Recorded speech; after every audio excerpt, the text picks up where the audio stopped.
je crois, fondamentale, la prise en compte, la prise en considération de la parole de l'enfant dans l'élaboration des politiques publiques, mais aussi au plus près des décisions qui les concernent.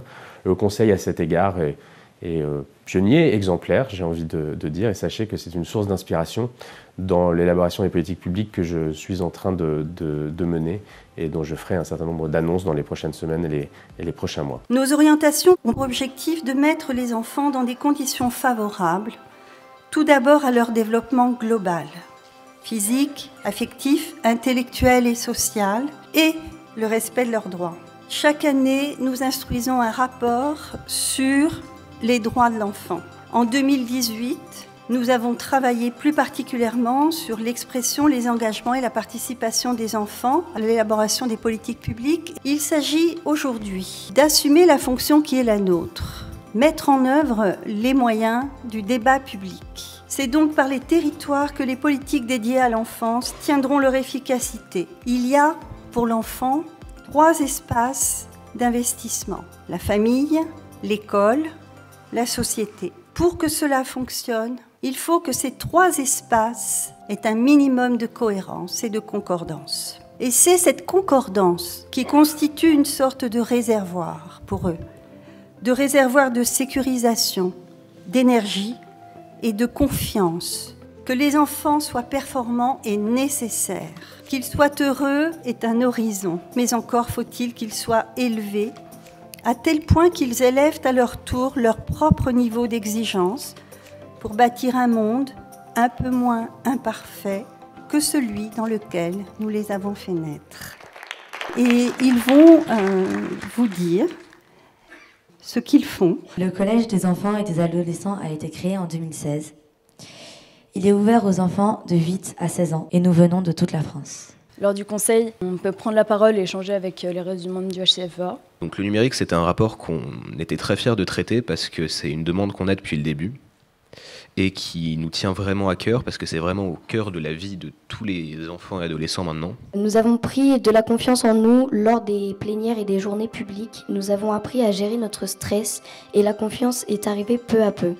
La question de la participation, ça c'est peut-être la question la plus récemment mise sur l'agenda public, savoir comment associer les enfants à toutes les mesures qui les concernent, dont on vient d'avoir un bel écho avec le feedback que nous donnent les enfants sur leur participation à un conseil. Ma mission est de défendre et de promouvoir l'intérêt supérieur et les droits de l'enfant tels qu'ils sont consacrés par des engagements internationaux dûment ratifiés par la France. Donc la protection judiciaire de la jeunesse, elle a pour responsabilité de mettre en œuvre les mesures d'investigation qui sont ordonnées par les juges des enfants. Et les enquêtes montrent une très forte augmentation du nombre d'adolescents et de jeunes qui signent des pétitions en ligne, qui défendent des avis politiques sur les réseaux sociaux. Chacun de ces niveaux donne lieu chez nous à un axe d'intervention, ce qui fait de la Fondation de France un observatoire intéressant à la fois des problématiques émergentes et à la fois de ce que les acteurs mettent en œuvre au profit de l'enfance et de l'éducation. Je vous remercie vraiment d'avoir accepté cette idée que nous échangions juste quelques minutes. J'ai eu la joie d'être missionnée par le Premier ministre sur une mission sur la protection maternelle et infantile, la PMI. Ça sera quelque chose vraiment pour l'enfant, pour la petite enfance. Le jour où je me suis sauvée de mon père. Histoire de Logan. Un jour, je me suis sauvée de mon père. Je dis bien sauvée de mon père, comme on dit sauvée de la noyade ou d'une grande maladie. On l'appelle Babette. Moi, je l'appelle Tata. Et elle est comme la source de la vie. Elle est aussi le remède à mes blessures. Ma Tata, elle m'entend même quand je murmure.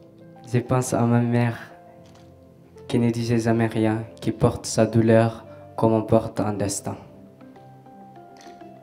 Je pense à ces grands de la terre qu'on les appelle les dirigeants, qui ne regardent jamais les yeux des femmes et des enfants.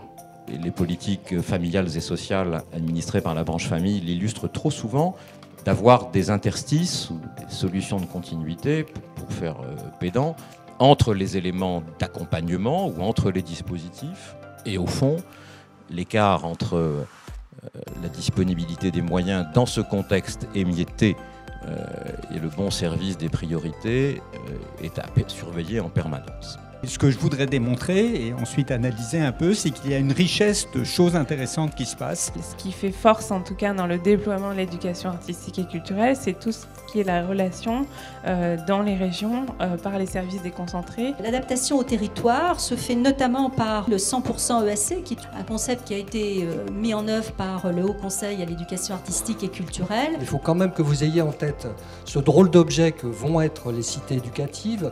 Il y a d'un côté le constat qu'on fait tous au niveau national, qu'il y a des endroits où on a plus encore besoin d'éducation qu'ailleurs. Vous l'avez compris, on est à dire que le plus grand nombre d'enfants est gardé exclusivement par les parents. La force d'un réseau, c'est celle-ci, c'est de dire ce qui se passe sur un territoire peut tout à fait être dupliqué dans un autre. L'accompagnateur local, c'est celui qui n'a pas toute une formation d'éducateur, mais qui est en capacité de donner confiance, de déléguer de la responsabilité à des mineurs.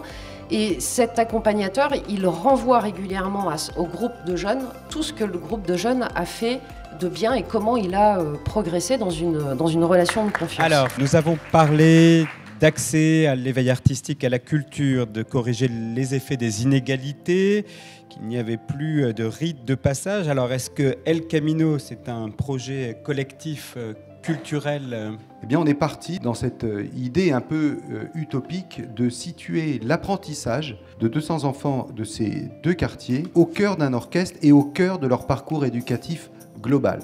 On a vraiment été touchés par vos interventions, de voir que nos participations vous intéressent. On aimerait beaucoup que ça ait lieu dans beaucoup plus d'autres conseils, comme par exemple le Sénat, l'Assemblée, pour vraiment qu'on soit intégré à tout ce processus démocratique. Durant cette journée, j'ai remarqué que c'était agréable de voir que le sujet des droits des femmes et leur égalité face aux hommes a été évoqué, et pas seulement l'égalité des enfants face aux adultes. L'investissement social n'est pas une dépense inutile, ou pire, stérile. Et choisir de former 600 000 professionnels de la petite enfance, c'est le signe d'une nation qui regarde devant elle, qui prépare l'avenir et qui se donne les moyens de ses ambitions. Nous sommes aussi sensibles et attentifs à l'idée d'un continuum éducatif de 0 à 6 ans.